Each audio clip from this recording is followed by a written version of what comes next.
طبيب قلوبنا ومولانا محمد عبده ورسوله الذي علمه الله تعالى فأحسن تعليمه وأدبه الله فأحسن تأديبه ثم بعثه الله إلى كافة الناس معلما اللهم فصل وسلم عليه وعلى آله وأصحابه وأهل بيته وذرياته وعلماء أمته وفقهاء ملته ونجباء طريقته أجمعين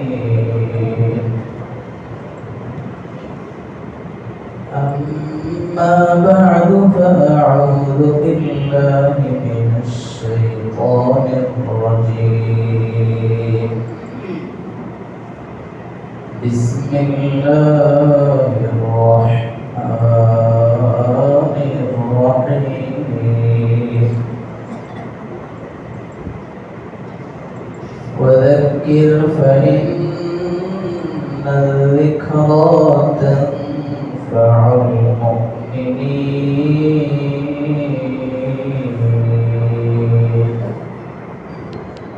وقال رسول الله صلى الله عليه وسلم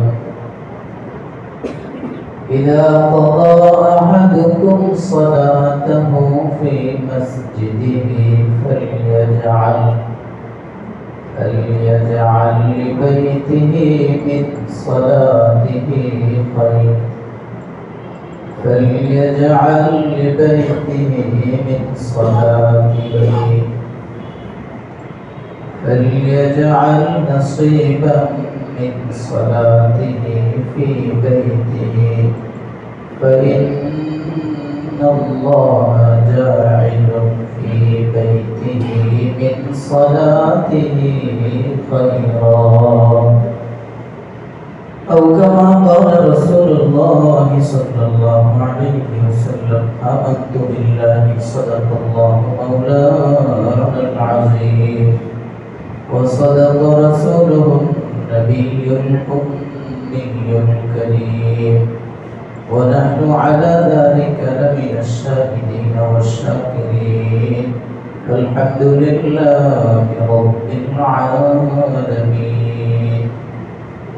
محبب رشد اللهم صل على محمد وعلى آل محمد كما صليت على إبراهيم وعلى آل إبراهيم إنك حميد مجيد اللهم بارك على محمد وعلى آل محمد كما باركت على إبراهيم وعلى آل إبراهيم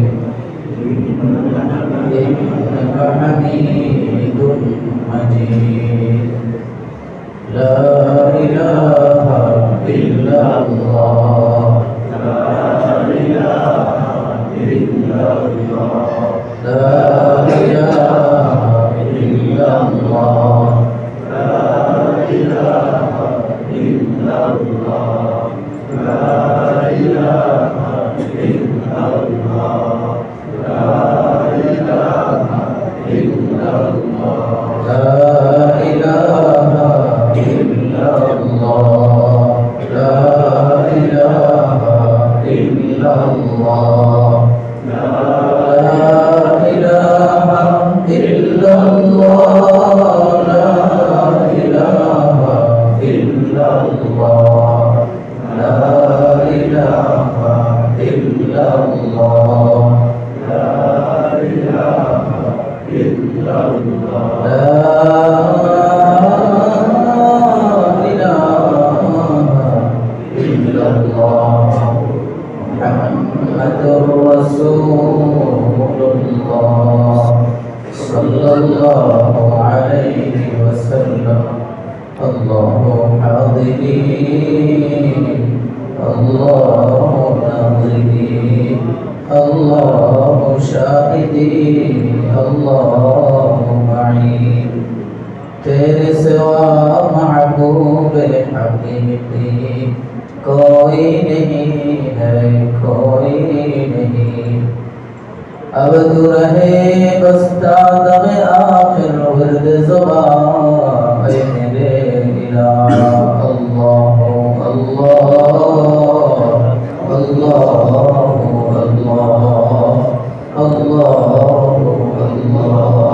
अल्लाह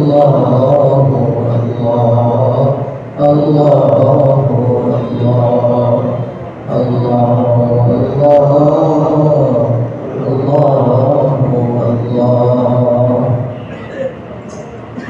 अल्हम्दुलिल्लाह अल्हम्दुलिल्लाह মহান রব্বুল আলামিন এর দরবারে আলিশানে অসংখ্য অগণিত শুকর তিনি তার ঘরে আসার বসার তৌফিক দিয়েছেন শুকরিয়া পড়ো আলহামদুলিল্লাহ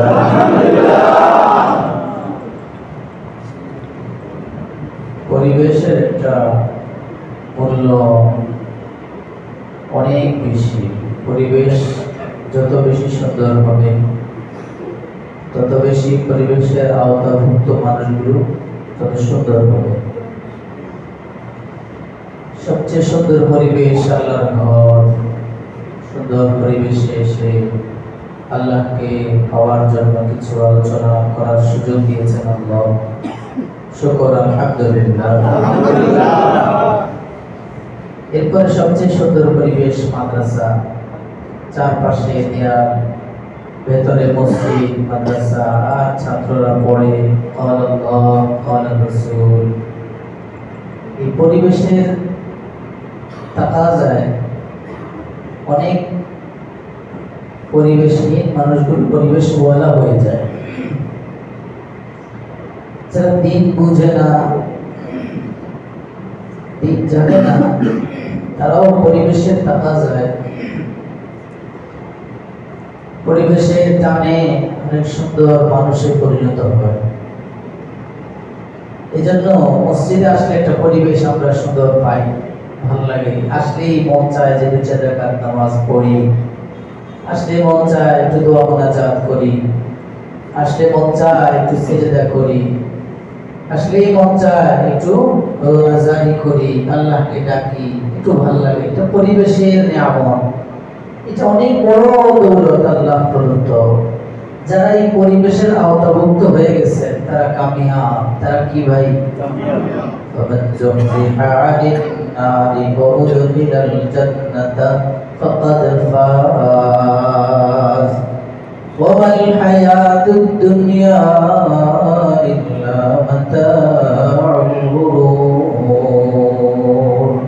পরিবেশের দাম আল্লাহর কাছে অনেক অনেক মূল্যায়ন আল্লাহর কাছে আপনি মাদ্রাসায় যান তালেবে ইলমদের যখন গুনগুন আওয়াজ শুনবেন ক্বালা ক্বালা রাসূলুল্লাহ ক্বালা ক্বালা আল্লাহু জাল্লা ওয়া আলা মন যেন নরম হবে মনের মধ্যে একটা বেচাইনি হালত সৃষ্টি হবে আরে আমি পড়তে পারি নাই বাচ্চারা কি সুন্দর পড়ে ওরা সারাদিন আল্লাহর কালাম নিয়ে ফিকির করে ওরা সারাদিন আল্লাহর কালাম পড়ে কালামের তাফসীর পড়ে ওরা রাসূলের পাক জবান থেকে সারাদিন যা বের হয়েছে সেগুলোই ঘাটে ওখানে কোনো গুনাহ নাই গুনাহ আছে না তো পরিবেশের মূল্য অনেক বেশি এখন শুধু ত্রুটি আমাদের এই পরিবেশটা আমরা আমাদের ঘরে এখনো কায়েম করতে পারি না মাদ্রাসায় আসলে পরিবেশ পাই মসজিদে আসলে পরিবেশ পাই অটোমেটিক আপনি না চাইলেও সবাই নামাজ পড়ে কেউ টিভি দেখে না কেউ মোবাইল টিপে না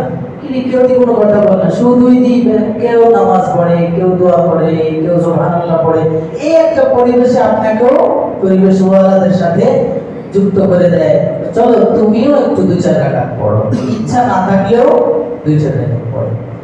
তো বাজার পরিবেশ না, এটা হলো গুনাহের পরিবেশ, পৃথিবীর সবচেয়ে নিম্ন জায়গা।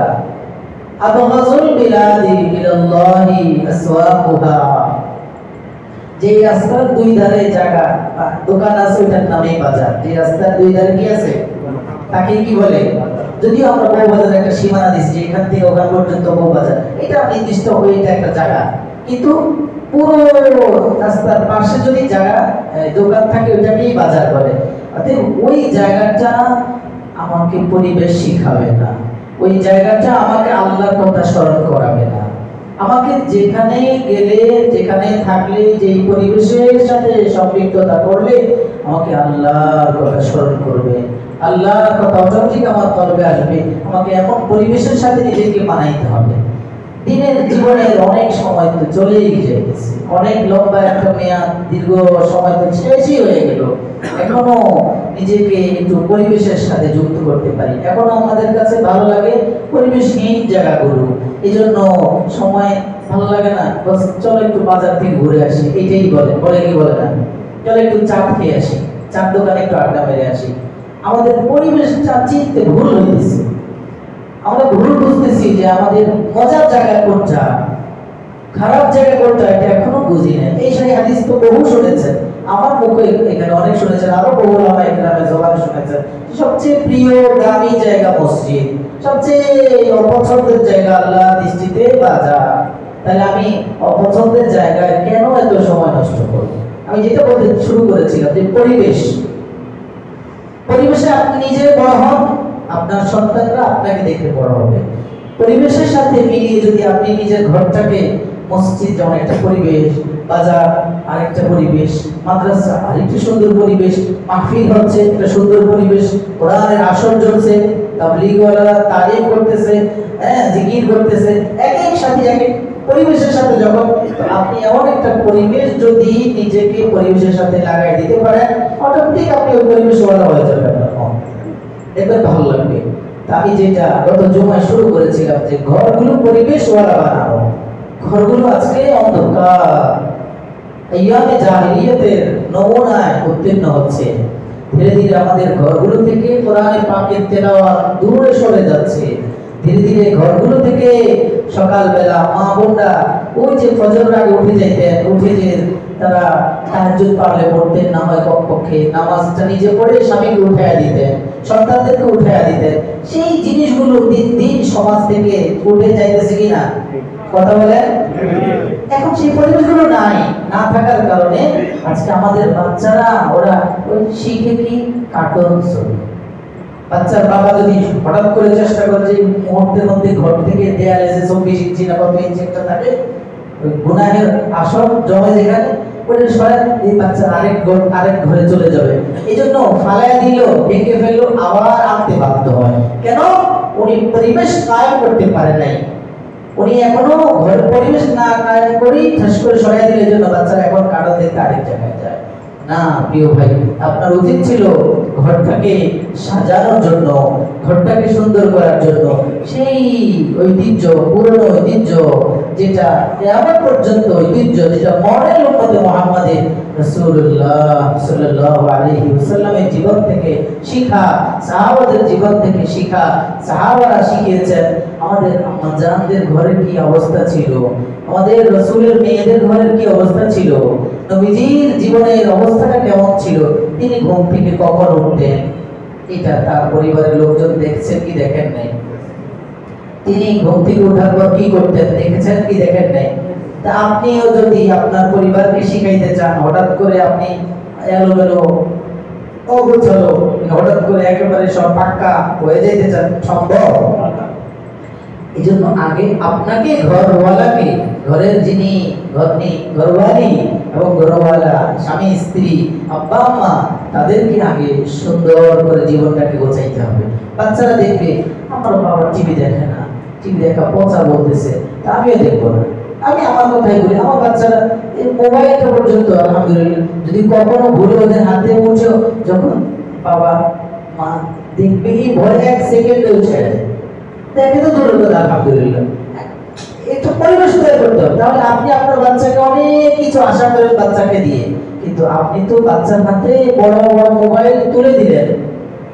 আপনি তো আপনার বাচ্চাকে আপনি ফজরের জামাতে হাজির হয়ে শিখান নাই যে ঘুম থেকে এই সময় উঠতে পারে। আপনি ঘুম থেকে উঠছেন প্রতিদিন 8টায় 10টায়, ওরাও তো মনে করবে যে ঘুম থেকে উঠতেই হয় মানে আমার একটা সময়, ওরা শিখবে তো এটাই। আপনি কোরআনে পাকের তেলাওয়াত কোন সময় দিনে রাতে দিনের কোন একটা সময় ঘরে একটু নিয়ে বসেন নাই, একটু ঘরে নিয়ে তেলাওয়াত করি, একটু তেলাওয়াত করি, তো বাচ্চা বুঝবে যে কোরআন মনে হয় তেলাওয়াত করতে হয়, এটা মনে হয় পড়তে হয়। এটা কি বাবা? বাবা এটা কোরআন শরীফ। কোরআন শরীফ কি বাবা? এটা আল্লাহর কালাম। ও শিখবে। এই যে পরিবেশগুলো, এগুলো থেকে আজকে আমরা অনেক দূরে। আমি শুধু 4 ওয়াক্ত 3 ওয়াক্ত 2 ওয়াক্ত তাও মসজিদে, বাসায় তো জীবনেও 2-4 রাকাত নামাজ পড়ার সুযোগ হয় না। বাসা মানে নামাজ এটা কবরস্থান বানায় ফেলছে। বাসায় নামাজ পড়লে কবিরা গুনাহ হবে। আপনার বাচ্চা শিখবে কোত্থেকে? আপনার বিবি শিখবে কোত্থেকে? মেয়ে শিখবে কোত্থেকে? মাঝে মাঝে 2-4 রাকাত আওয়াবিন ইশরাক চাষ চার সুযোগ আছে। নফল নামাজ তো সব বেশি ওখানে। ইশরাক আওয়াবিন চাষ জাওয়াল সব বেশি কোথায়? আর শুধু বাসায় না, রাসূল বলেন আমি রাসূলের মসজিদে নববীতে 2 রাকাত ফরজ পড়লে কি সওয়াব, বাড়িতে গিয়া নিজের ঘরে 2 রাকাত নফল পড়ার সওয়াব পাবে। যে পরিমাণ সওয়াব পাবে। আপনি বুঝেন না তো? বুঝছেন বিষয়টা? মসজিদে নববীতে এক হাদিসে 500, আর এক হাদিসে 1000, আর এক হাদিস যেটা মশহুর 50,000 আমরা জানি, আপনারা জানেন। তো আপনি ঘরে 2 রাকাত নামাজ পড়লেন, মসজিদে নববীতে গিয়ে নামাজ পড়ার সওয়াব পেয়ে যাবেন। তাহলে আপনি কেন এই আমলটা থেকে দূরে থাকবেন? সুযোগ থাকা সত্ত্বেও শিখবে কোথা থেকে? এজন্য ঘরগুলোকে সুখময় করা, আনন্দদায়ক করা, বরকতপূর্ণ করা। ঘরে নিজেকে বরকত হবে কিভাবে? আপনি লাখ টাকা কামান, মাস শেষে 3,000 30,000 টাকা ঋণ তো হবেই তো। আপনার বরকত শূন্য তো। বরকতওয়ালা বানানোর জন্য আগে নিজেকে বরকতওয়ালা জীবনের সাথে গড়াইতে হবে। সবকিছুর মধ্যে আরাম পাবেন। ঘুমায় যাই একবারে মন চাইছে বাস ঘুমায়। ঘুমায় একটা সুন্নাত তরিকাটা বাচ্চাদেরকে শিখায় যে বাবা শুইতে হয় এই যে দেখো, ডান হাতটা ডান কাঁধের গালের নিচে দিয়ে এরপরে ডান পায়ের উপরে বাম পাটা বিছায় দাও। শুধু এভাবে শো, 1 মিনিট শো, যদি কষ্ট হয় এরপরে হয়ে যাবে, বাস সুন্নাত আদায় হয়ে গেল। বাবা ঘরে ঢুকছো যে এখন, তুমি কি বিসমিল্লাহ পড়ে ঢুকেছো? বাবা ঘরে তো ঢুকছো, সালাম তো দেও নাই আজকে। আমি এই যে আমার বাচ্চাদের শিখাইছি, ও আলহামদুলিল্লাহ ভুলে গেল, আবার দেখি ভিতরে ঢুকে, ভিতরে ঢুকছো কেন? বিসমিল্লাহ পড়তে ভুলে গেছে, সালাম দিতে ভুল কেন? এই যে শিখাইতেছেন না, এই শিখা না শিখানোর কারণে আপনার বাচ্চারা তো একদিন আপনার কথা শুনবে না। ওরা ওদের বাচ্চাদেরকে কি শিখাবে? আপনি তো শিখায় যান নাই। এই জন্য আমি যেটা বলতে চাচ্ছিলাম যে ঘরগুলোকে পরিবেশময় করেন। ঘরগুলোকে কি করেন? একটু ঘরে তালিম, আপনার যে কিতাব পছন্দ হয়, আপনার যে কোনো দিনই কিতাব আপনি জানেন না, জিজ্ঞেস করেন কোন কিতাবটা পড়তে ভালো হয়, একটু বলেন, নোট করে দেন, লিখে দেন, আইনা দেন, বা লাইব্রেরিতে যান না। এই সময় সুযোগ নাই। সারাদিন আমাদের সময় হলো ফেসবুকের, ইন্টারনেটের মধ্যে, নোংরামের মধ্যে যত বেশি সময় দেওয়া যায় এটাই আমাদের বেশি। এটা আমাদের বেশি না? এখানে বাচ্চারা শিখে দিয়েছে।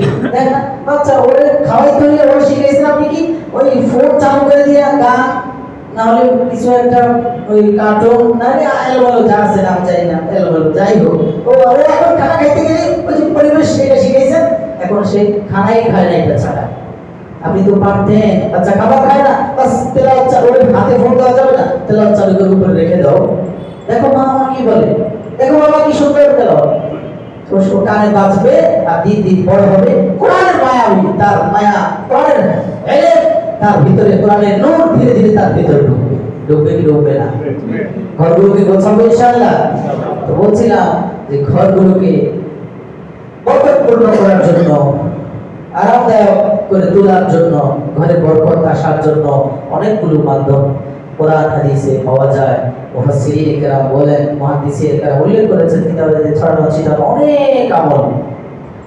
একটা আমল গত সপ্তাহে শুনেছিলাম যে সালামের আমল করব। কিসের আমল করব? আফশুস সালাম। সালাম বেশি বেশি দিব। সালাম দিলে ঘরে বরকত আসে, রহমত আসে, সাকিনা নাজিল হয়। অল্পতে দেখবেন দুইজনের মধ্যে, আপনার স্ত্রীর সাথে ভালো লাগতেছে না, সালামের আমল খুব বেশি দেন, দেখবেন দুইজনের মধ্যে মায়া মহব্বত বাড়বে।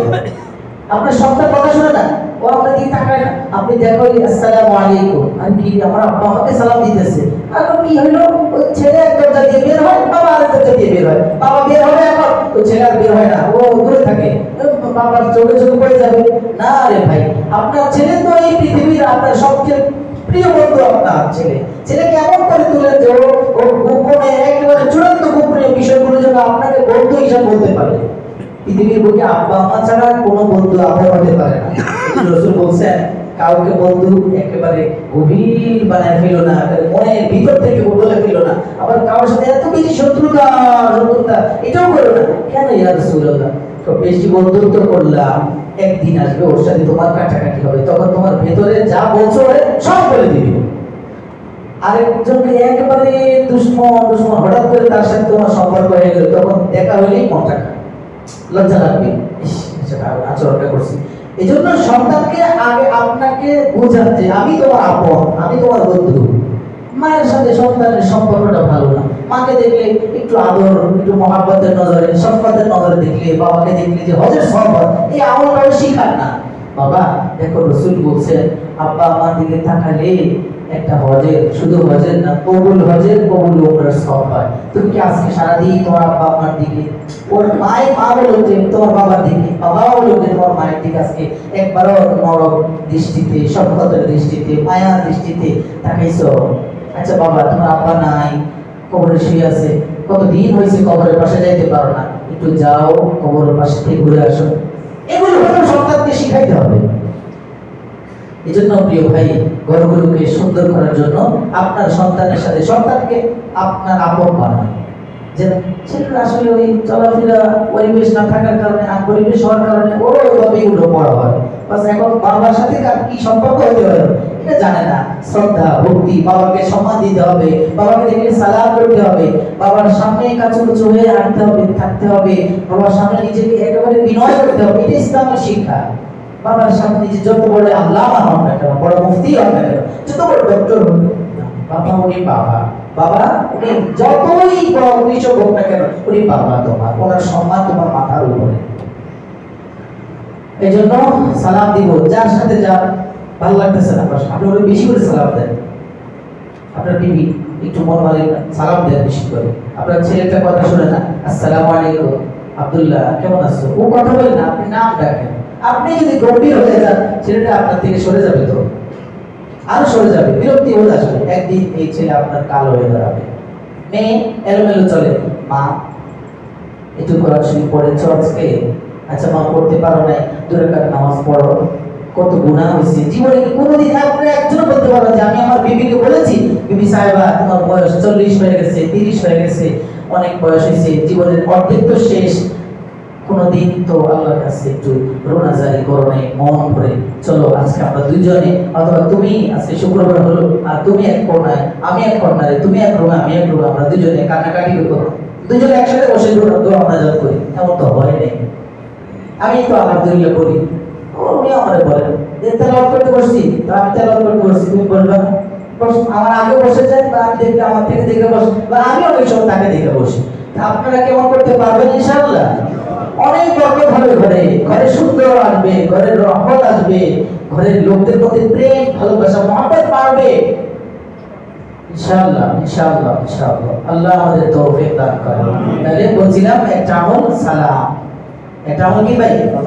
ঘরে ঢুকতে, বের হইতে বিসমিল্লাহ, ঢোকার সময় সালাম দিয়ে বিসমিল্লাহ পড়ে, আবার বের হওয়ার সময় বিসমিল্লাহ। এক হাদিসে আসছে রাসূল সাল্লাল্লাহু আলাইহি ওয়াসাল্লাম বের হওয়ার সময় বিসমিল্লাহি তাওয়াক্কালতু আলাল্লাহ লা হাওলা ওয়ালা কুওয়াতা ইল্লা বিল্লাহ, এই দোয়াটা পড়ে বের হইতেন। এই দোয়া পড়ে বের হইলে অনেক লাভ। হুদিতা কুফিতা হুদিতা, আল্লাহ পাক যাবতীয় সমস্ত পেরেশানি থেকে, অ্যাক্সিডেন্ট থেকে, যত ধরনের বিপদ আপদ আছে সব এটা পড়ে বের হইলে আল্লাহ পাক আপনাকে সব কিছু থেকে হেফাজত করবে। কুফিতা, আল্লাহ নিজে আপনার জিম্মাদারি হবে, দায়িত্ব নেবেন, এটা আমার হয়ে যাওয়া দিচ্ছে এখন, এবং গন্তব্যে পৌঁছাবার রাস্তা আল্লাহ একেবারে জায়গায় পৌঁছে দেবে নিজ দায়িত্বে। এই জন্য প্রিয় ভাই, সালামের আমল করবো ইনশাআল্লাহ। দ্বিতীয় যে আমল, আরেকটা আমলের কথা মনে আসছে, ঘরগুলো আজকে আমাদের ফটো দিয়ে সাজানো। ঘরের ভিতরে শোকেসে, বিভিন্ন আলমারিতে আমরা কি করি, ওই বিভিন্ন প্রাণীর ছবি রাখি। আমরা ঘরে বরকত আর রহমত কিভাবে আশা করেন বলেন? ছবি থাকে যেখানে রহমত থাকে সেখানে, যেখানে ছবি সেখানে রহমত নাই। এবার যে কোনো প্রাণীর ছবি হোক না কেন, শোকেসে আমরা কুকুরের ছবি রাখি, শোকেসে বানরের ছবি, বিড়ালের ছবি, পুতুল, বাচ্চাদেরকে খেলতে দেই, ঘরে পুতুল নিয়ে আসি কিনে। ও প্রিয় ভাই, এই সব কিছু ঘরে রাখা যাবে না।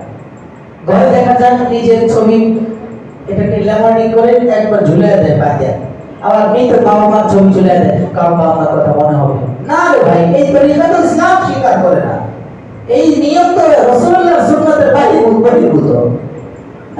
একবারে ফ্রেম বন্দি করে সবার ফ্যামিলির 5 সদস্য সবার একসাথে ফ্রেম বন্দি করে ঝুলিয়ে দেয় এক পাশে। এটা কোথায় পাইলা? তুমি তো ঘর থেকে এটা কইরা রহমত দূর করে দিলা। ঘরে আল্লাহর রহমত এক মুহূর্তের জন্য নাযিল হয় না। আবার কিছু তো আছে একবারে পুরো শরীরের মধ্যে একটা ছবি মাইকা ওইটা দিয়ে এরপরে হাঁটে, এটা একটা এডিট। এজন্য ঘরে আবার অনেক আছে বিভিন্ন ভণ্ড বাবাদের ছবি রাখি, ঘরে রাখে কি রাখে না? ভণ্ড বাবাদের মুরিদরা যারা আছে না, ওরা বাস আবার অনেক আছে পাক পাঞ্জাতনের ছবি রাখে। নাউজুবিল্লাহ, বলেন নাউজুবিল্লাহ। ঘরে কোন ধরনের ছবি রাখা যাবে না, হারাম। ঘরে ছবি রাখলে কবিরা গুনাহ। ঘরে ছবি রাখা আপনার রহমত থেকে ঘরকে শূন্য করা। এরপরে বিভিন্ন ঢোল তবলা রাখে, ওই যে বাঁশি, ঢোল তবলা, বিভিন্ন হারমোনিয়াম রাখে না, বাদ্যযন্ত্র, বাস ডেক্স রেখে দেয়। এগুলো সব রহমত থেকে ঘরকে শূন্য করার মাধ্যম। لا تدخل الملائكة بيتا فيه كلب ولا صورة قال رسول الله صلى الله عليه وسلم لا تدخل الملائكة بيتا فيه كلب ولا تصابير আল্লাহর হাবিব মুহাম্মদুর রাসূলুল্লাহ সাল্লাল্লাহু আলাইহি ওয়াসাল্লাম বলেন, ও আমার উম্মতেরা শুনো, যার ঘরে কুকুরের ছবি আছে, যার ঘরে কোনো প্রাণীর ছবি আছে, যেই কোনো প্রাণীর ছবি হোক না কেন, তোমার ঘরে কখনোই ফেরেশতারা, রহমতের ফেরেশতারা প্রবেশ করবে না। রহমতের ফেরেশতারা যদি ঘরে না আসে, রহমত ঘরে আসবে না। না, এজন্য ঘরে এরকম ছবি রাখবো না। হোক আপনার আব্বা মারা গেছে, তাদেরকে কলমে রাখেন, আল্লাহর জন্য রাখেন, আব্বা আম্মার কথা স্মরণ করেন, মাঝে মাঝে আল্লাহ রাসূলের নাম নিয়ে দোয়া মুনাজাত করে, কোরআন পড়ে তাদের কথা স্মরণ করেন। এই ছবি দেখলে কি হবে? ফ্রেম বন্দি করে একবারে। আবার অনেক কাছে নেতার ছবি রাখে। এখন তো আমাদের রাস্তাঘাটগুলো নেতাদের ছবি দিয়ে ভরা। রাস্তাঘাটে ঘরে কিভাবে রহমত আসবে বলেন? এবার সে আলেম হোক আর জালেম হোক, বিভিন্ন আলেমদের ছবি দেখি, এখন জালেমদের ছবি দেখি, নেতাঘাটে সব ছবি দিয়ে পড়ে পড়ে রাস্তাঘাটে আর বাড়িয়ে বাড়িয়ে ঘরে ঘরে ভরা। এই ছবির কারণে ঘরে রহমত আসে না, এই ছবির কারণে ঘরে গলিতে রহমত আসে না, রাস্তায় রহমত নাযিল হয় না। রাসূলের হাদিস সত্য না? রাসূলের হাদিস সত্য না মিথ্যা? তো রাসূলের হাদিস সত্য, এই ঘরে এই বরকত, এই আপনার গলিতে, আপনার রাস্তায় রহমত আপনি চান না?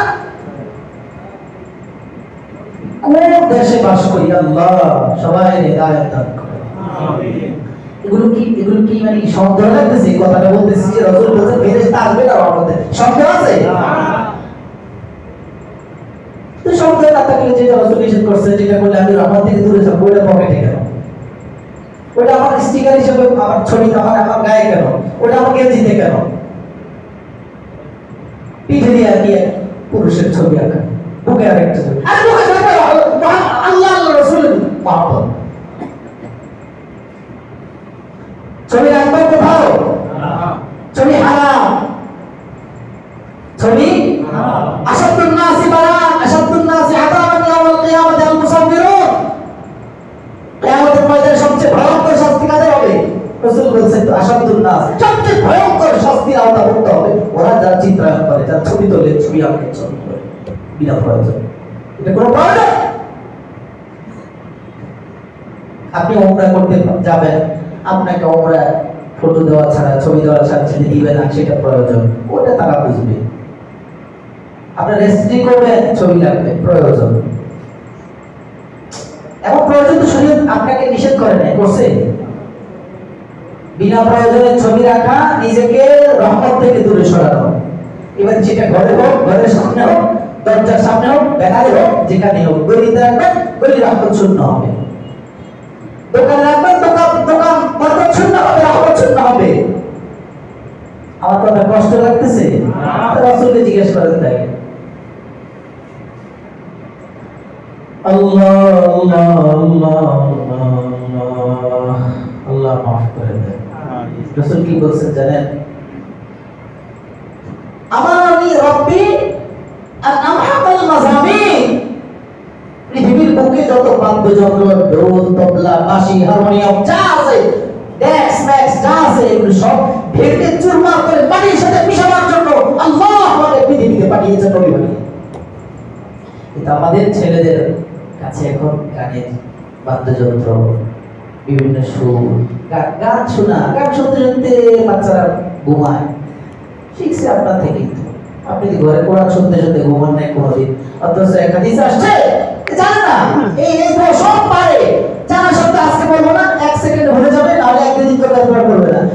ঘুমাও তো সুন্নাত থেকে যেভাবে বলা হয়, শুয়ে তিনবার পড়ো না, আস্তাগফিরুল্লাহ আল্লাযী লা ইলাহা, কি পারেন না বলেন না, আস্তাগফিরুল্লাহ আল্লাযী লা ইলাহা ইল্লা হুয়াল হাইয়ুল কাইয়্যুম ওয়া আতুবু ইলাইহি লা হাওলা ওয়া লা কুওয়াতা ইল্লা বিল্লাহিল আলিয়্যিল আযীম। ঘুমাতে সবাই এই দোয়াটা তিনবার পড়তে 3000 মিনিট লাগবে আর 10 সেকেন্ড লাগবে না।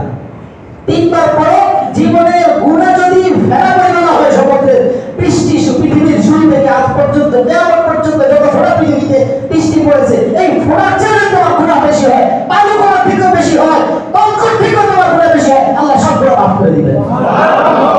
এই সুবহানাল্লাহ এখানে শেষ, আজকেও করবেন, এর পাক্কা ওয়াদা করে নিন যে আজকেও করবে, আপনি গুনাহ মাফ হয়ে যাবে। তিনবার পড়বেন ইনশাআল্লাহ। আপনি কেন ঘুমাইতে সময় হেডফোন কান লাগিয়ে গান শুনতে শুনতে ঘুমান? বাচ্চারা কেন শিখেন না এখনো? বিবি কেন শিখে না আপনার থেকে? জবাব দিতে হবে না আল্লাহর কাছে? খোদার কসম জবাব দিতে হবে। আল্লাহ বলেছেন কোন ফুসাকুম ওয়া আহলিকুম নারা, এই দায়িত্ব পালন না করলে আল্লাহর ওয়াদা আল-আমরু বিল উজুব, এ প্রত্যেকের জন্য ওয়াজিব বিধান। আল্লাহ মাফ করে দেন।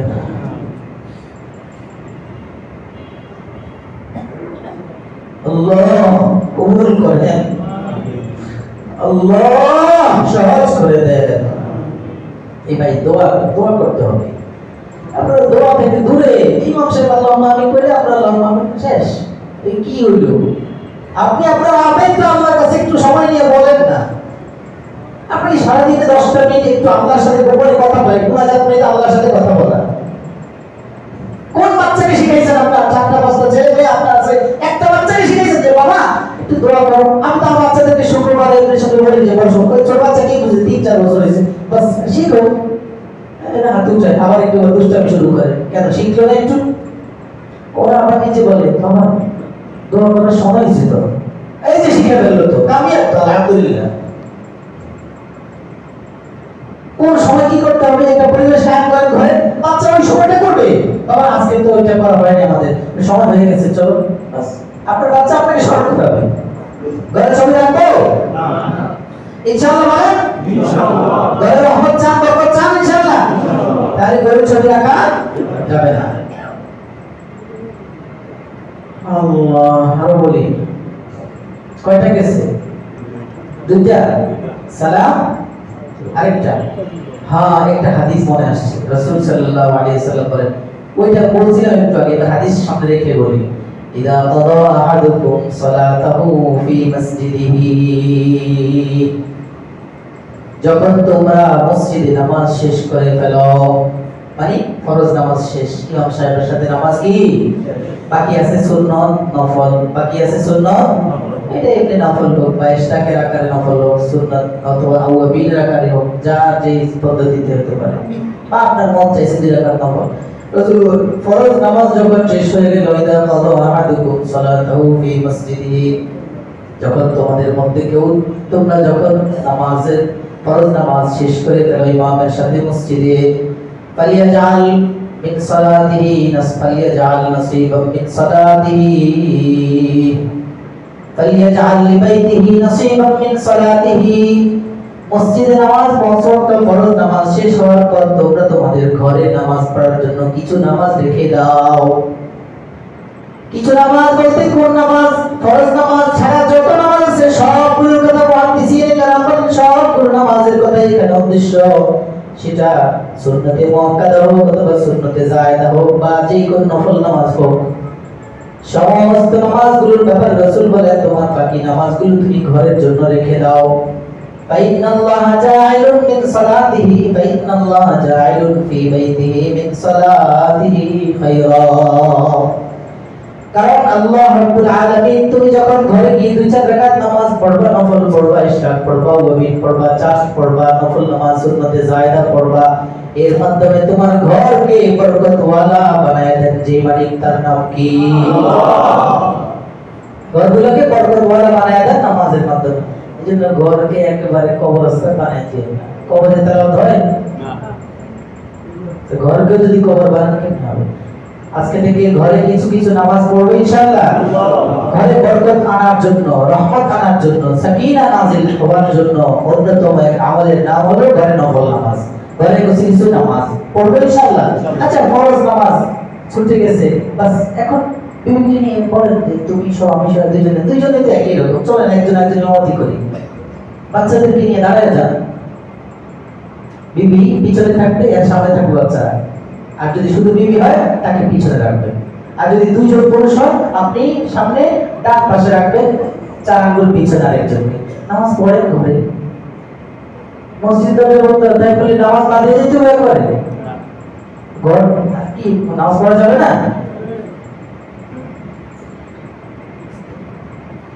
নামাজ ঘরে ঘরে কিছু কিছু নামাজ পড়বে ইনশাআল্লাহ। ঘরে বরকত আনার জন্য অন্যতম আরেক আমলের নাম ঘরে নফল নামাজ, ঘরে সুন্নতে জায়েদা, ঘরে সুন্নতে মুআক্কাদা। পরিবেশ নেই আলাদা বিষয়, চালু করেন। সবকিছুর পরিবেশ হতে পারে না কেন? আর আপনার যেখানে বিছনা ঘুমান ওখানে যায় নামাজ বিছান না, একদিনও কি পড়ার সুযোগ হবে না? ঘরে বরকত আনার জন্য আরেকটা আমল, একসাথে খানা খাবেন। এখন তো খাবার বিবি রাইখা টেবিলের উপরে শুয়ে যায়, অথবা আচ্ছা সুস্থ অসুস্থ আলাদা বিষয়, এটা না, মানে এটা একটা আধুনিকতা। এখন এটা একটা পশ্চিমা সভ্যতা, আমাদের সভ্যতায় পরিণত হয়েছে। ছেলে খায় এক সময়, বাবা খায় আরেক সময়। তো মহব্বত আসবে করতে ঘরে একসাথে খাবার খাবে, বিসমিল্লাহ করে খাবেন, খাবার শেষে আলহামদুলিল্লাহ পড়বেন, আল্লাহ খুশি হবে। লুকমায় আলহামদুলিল্লাহ পড়ে আল্লাহ হাসে। রাসূল বলেছেন হাদিসে, একটা টুকরা আপনার প্লেটে আসছে, এবার গোশত তোর পাতেও আছে, বাচ্চার প্লেটে আছে না, শুধু আপনাকে দিবে, ও দিবে না, কিন্তু আপনি মোহাম্মদের সিস্টেম কি এখন একটু ভেঙে বড় ছেলের পাতে স্ত্রীর প্লেটে একটু দেন। জীবনে কি করেছেন এমন? না, আমি তো আলহামদুলিল্লাহ প্রায় করি। মোহাম্মদ আসবে, এগুলো ইসলামের শিক্ষা, এগুলোর নাম হলো ইসলাম। জানেন না, চেষ্টাও করেন না জানার জন্য, ফিকিরও নাই, শুধু দুনিয়া ধান্দা, আখিরাতের কোনো ফিকির, কোনো চিন্তা টেনশন আমাদের নাই। এজন্য একসাথে খাবো ইনশাআল্লাহ। একসাথে বড় এক প্লেটে হতে পারে, আর যদি একসাথে এক প্লেটে খাইতে না হয়, বাস আলাদা আলাদা প্লেট খান, সবাইকে দিয়ে খান। বাবা তোমার প্লেট তরকারি দাও। আচ্ছা তুমি নিতেছো না যে আমাদেরকে দিয়ে দাও। স্ত্রীদের স্বভাব হলো স্বামীদেরকে খাওয়াতে পারলে তৃপ্তি পায়, বাচ্চাদের না খেয়ে সব খাওয়াই দেয়। আপনি তার দিকে খেয়াল করবেন তো, ও তো আপনার মহব্বত করে দিয়ে দিল, তুমি নিলে না, তুমি সব নিয়ে ফেললে। এই যে আন্তরিকতা, মহব্বত বাড়বে না, তুমি নাও, দিয়ে দিচ্ছ সব, আপনি ভেঙে তার প্লেট উঠে দেয়, একটু খাওয়া দেয়, লোকমা উঠে দেওয়া তো সুন্নাহ, সাদাকা। স্ত্রীর মুখে লোকমা তুলে দেওয়া সাদাকার সওয়াব, সুন্নাহ, রাসূল খাওয়িয়ে দিয়েছেন। সাহাবায়ে কেরামের আদর্শ, রাসূলুল্লাহর সুন্নাহ। এখন ঘরে আছে একটা আমল, একসাথে বসে টিভি দেখা, এটা আছে, আর বাকি সব আছে একসাথে বসে পড়াশোনা করা যায় না, একসাথে বসে কান্না করা যায় না। ঘরের সবাইকে নিয়ে বসে একদিন একসাথে বসে কাঁদছে, ঘরের সবাইকে নিয়ে বসে একদিন একসাথে বসে আল্লাহর কাছে মাফ চাইছে। ঘরে রহমত আসবে কিভাবে? ঘরকে পরিবেশ বানান না আপনি, ঘরকে পরিবেশ বানা করেন না, ঘরে রহমত আসবে কিভাবে? বাচ্চা শিখবে কিভাবে? আল্লাহ মাফ করে দেন। আরেক হলো ঘরে আরেকটা আমল করে শেষ করতেছি। আল্লাহ এই আলোচনা করবো, সত্যি আমার ধারণাই ছিল না, আল্লাহ পাক কলবে ঢালছে করতেছি। আলহামদুলিল্লাহ রাব্বিল আলামিন, আলহামদুলিল্লাহ রাব্বিল আলামিন। বলেন আলহামদুলিল্লাহ রাব্বিল আলামিন। ফায়দা হয় না ইনশাআল্লাহ? কিছুটা ফায়দা হয়েছে না? আলহামদুলিল্লাহ। সবার দরকার কথা, আমার এক নম্বর দরকার। আরেকটা আমল, ঘরে রহমত বরকত আসার জন্য মশওয়ারা করেন। ঘরে এখন তো বিবিদের সাথে মশওয়ারা করবে তো বাবা এখন সাইডে দেয় না, না এটা রাসূলের আদর্শ। তো রাসূল মশওয়ারা করছে তাও আজানদের সাথে। ঘরে পরামর্শ করে কাজ করেন। ওয়াশাওিরহুম ফিল আমর, যে কোনো বিষয় সামনে আসবে ওটা বিবির সাথে, ভাইয়ের সাথে, বাবার সাথে, সন্তানদের সাথে। আর তো ভাগ হয়ে গেছে, এবার আপনার সন্তান আর স্ত্রী নিয়ে বসেন, এটা করতে চাই, তুমি কি বলো? বাবা তুমি কি বলো? ছোট বাবু তুমি কি বলো? স্ত্রী, আচ্ছা আপনার সিদ্ধান্ত আপনি নেন, ওদের সাথে কথা বলেন। দেখবেন ওদের মধ্যেও অনেক সময়, ছোট ছোট বাচ্চাদের মধ্যে অনেক সময় আল্লাহ পাক ঢেলে দেন, ওটা আপনার কাছে পছন্দ হতে পারে না, হলে আপনি আপনার ওদের করবেন, তো মশওয়ারা করেন, সুন্নাহ আদায় করেন, আল্লাহর হুকুম এটা। বিবিকে জিজ্ঞেস করেন, বিবি দেখো এটা করতে চাচ্ছি, এখন তুমি কি বলো? এভাবে করলে কেমন হয়? তো সে বলবে হ্যাঁ স্বামী আপনি যেভাবে বলেন সুন্দরই হয়, এটা আপনি যেভাবে করেন আমি আপনার সাথে একমত। অথবা সে বলবে না এটাকে না করে এভাবে করলে ভালো হয়, আপনি বুঝবেন যে হ্যাঁ এই পরামর্শটা অনেক সুন্দর, আমার থেকেও তো ভালো।